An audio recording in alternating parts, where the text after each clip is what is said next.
Hola and bienvenidos everybody. My name is I wasn't looking at the camera. Hola and bienvenidos everybody. My name is NittPicc. If you don't know who I am, I'm a flutist and a music educator who enjoys all types of music. Today's reaction comes from Patreon supporter and perfect 4th tier member Home Gnome, and we are reacting to Miku Yonezawa, her own composition, self-composed, the piece called Glacial Winds. I'm excited to jump into this because Miku Yonezawa is a sax player and I've seen her in Jazz Avengers and I love her sound. I love her playing in general. Flashback. Oh, yeah. Yes, ma'am.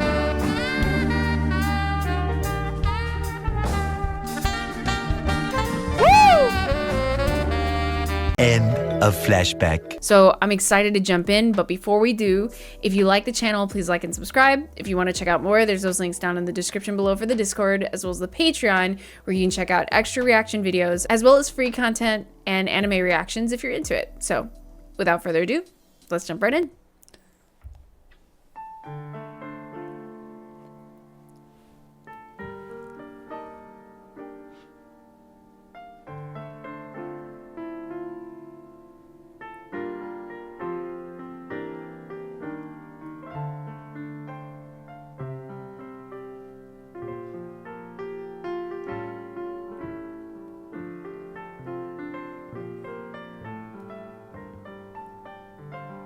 I'm already loving this piano intro. Ooh.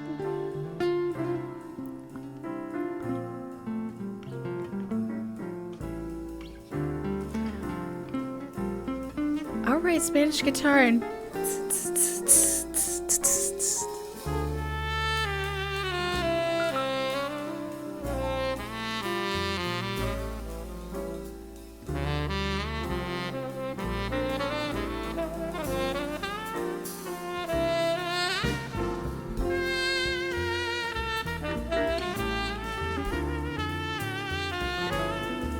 nice 6/8 feel, maybe.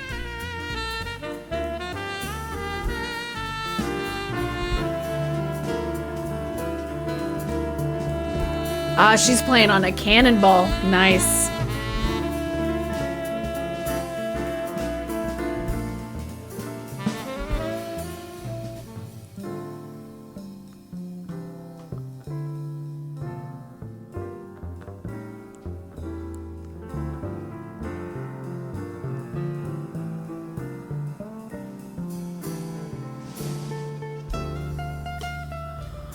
I don't want to pause. We're gonna wait.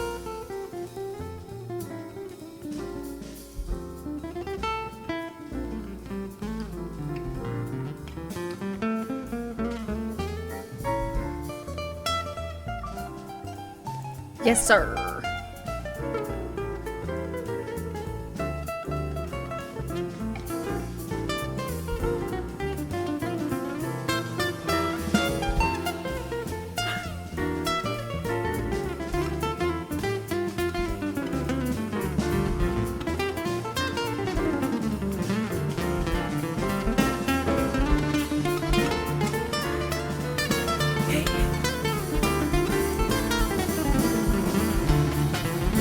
Oh, the growth. He's cueing. He's saying, come in. Guys. Okay, can I tell you something? I love doing this. My favorite thing about doing this reaction channel, and I know like it's not the most deepest content on the internet, so I understand, but like as a musician who understands musicians, and like this is something that I long for. There's not very many opportunities out there for every musician out there. I don't know if you are a musician, and I'm sure you guys can understand like how difficult it can be to find a gig or make a performance happen. It's not always that easy. So like watching beautiful moments like this where not only is Miku Yonezawa's like her composition beautiful, beautiful chord progressions, beautiful build to the song.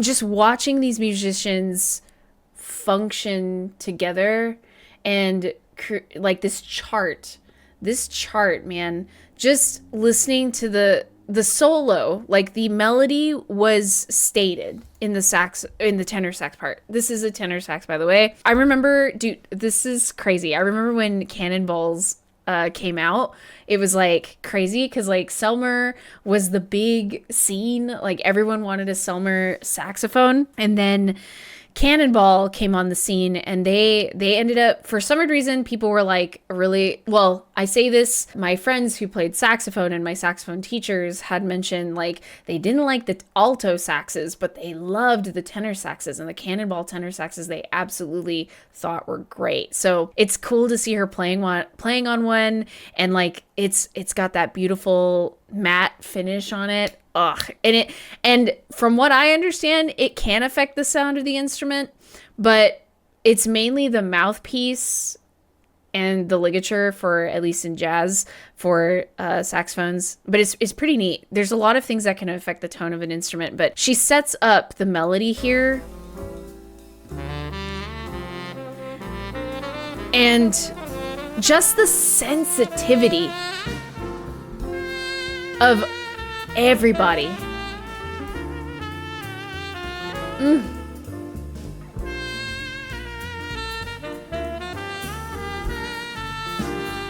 They're all sensitive to each other. And then she passes it off to the bassist,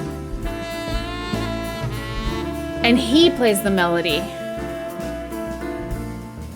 But guys, and they back off so you can hear that shifted position.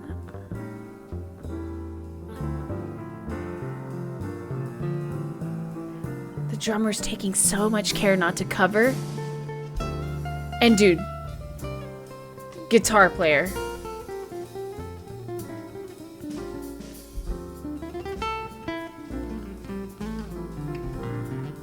Look at this man.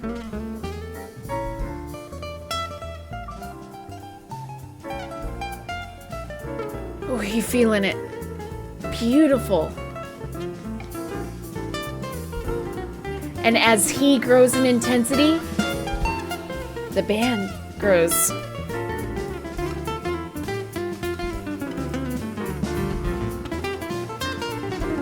Look at that, look at that. Beautiful movement. And he visually looks to let the pianist know it's his turn. This is what I love about jazz combos and groups, man.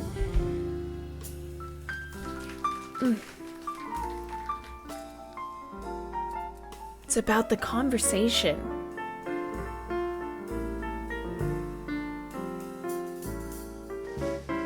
Like what's happened in the drums there. Yes, sir. Love that little motif there.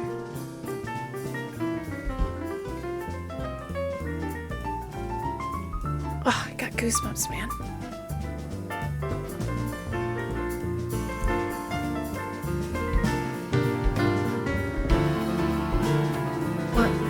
Two lolly, one lolly, two lolly.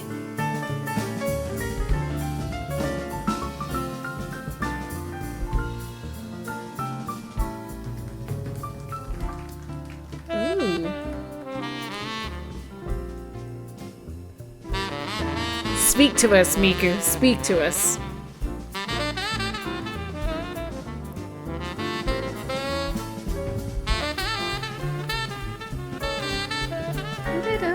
Love that repeated pattern there.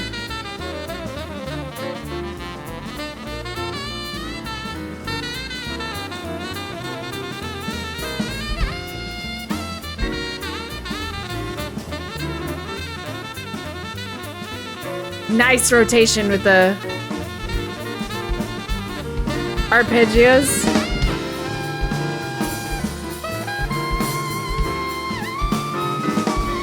Okay, Bo, she's voicing that.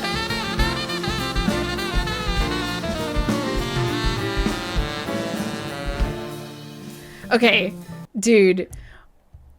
So, okay.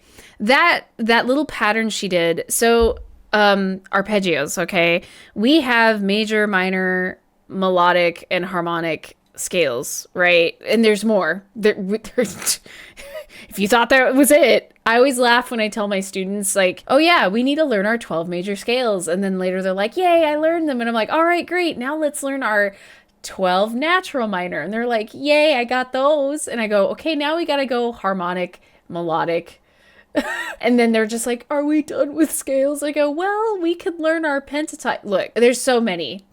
And it's cool. It's fun. Because of those scales, we can play stuff like this. And it's just knowing where the change in pitches. So the way she's rotating through, I don't have perfect pitch, but it's like major, minor, probably diminished. So it's pretty cool. Actually, it's not pretty cool. It's badass.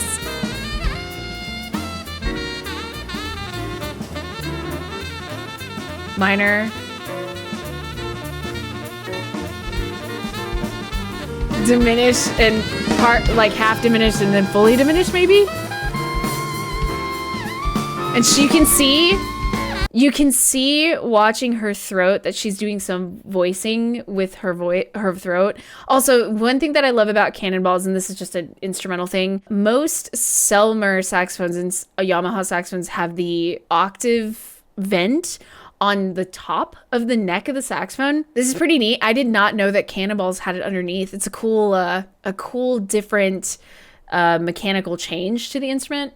I actually aesthetically like it. I think it's very aesthetically pleasing because you don't see that little stick moving at the top. I know I'm saying stick, but saxophone players, come for me, please. Tell me everything that's wrong. But let's see that again so we can see her throat doing that voicing. Isn't that cool?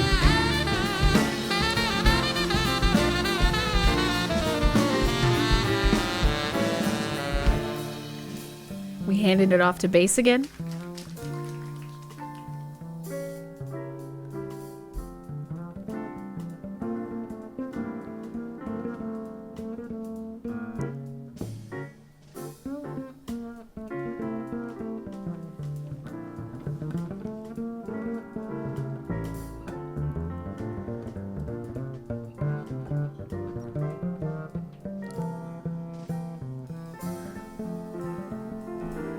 Ooh.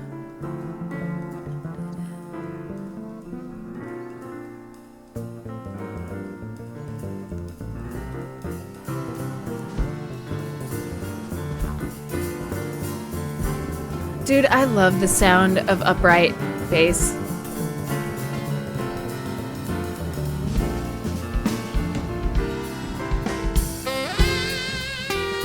Nice.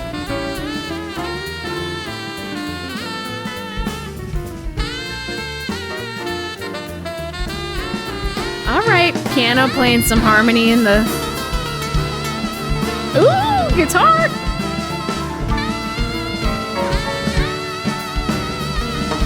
Listen to that Ooh! Multiphonic with the voice. I love her vibrato, man. Da-ka-da, da-ka-da, da-ka-da.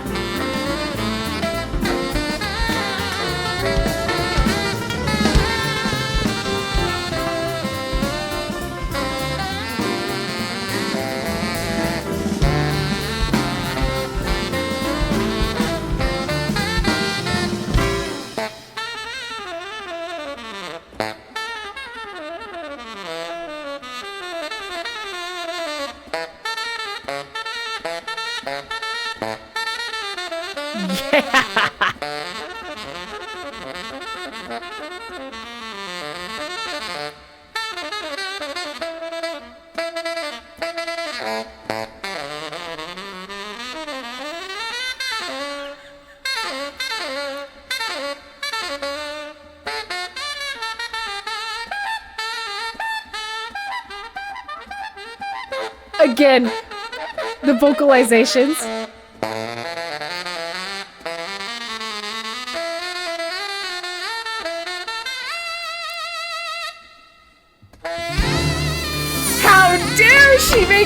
easy.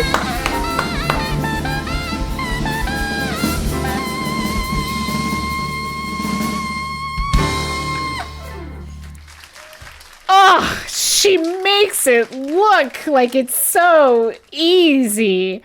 The funny part, okay, as a teacher, again, I'm sitting here just going, yeah, that makes sense to me. And yes, it's amazing, but it's so, like, my brain, it's like, I've been playing for like longer than my students have been alive. And in the back of my brain, like, my students would see that and be like, oh my God, it's so cool. I want to be able to do that. And it's like, you can.